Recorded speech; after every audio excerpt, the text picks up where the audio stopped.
pleasure and happiness. A lot of people equate the two, but I'm here to tell you that they are completely different. A lot of people think they're exactly the same. In fact, on the internet, you can find definitions that actually conflate and confuse the two. So what are the differences between pleasure and happiness? And I believe there are 7. Pleasure is short-lived, happiness is long-lived.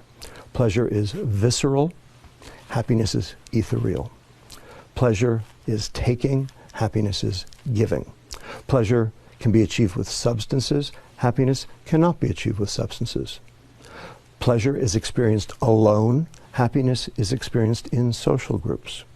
The extremes of pleasure all lead to addiction, whether they be substances or behaviors. Yet there's no such thing as being addicted to too much happiness. And finally, number 7, most important, pleasure is dopamine and happiness is serotonin. Now, these are 2 biochemicals. These are 2 neurotransmitters. These are 2 chemicals that the brain makes and uses to communicate between one neuron, brain cell, and another. Now, why do we care? So what? And neurons, when they're excited too much, too frequently, tend to die.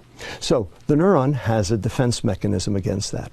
What it does is it reduces the number of receptors that are available to be stimulated in an attempt to try to mitigate the damage.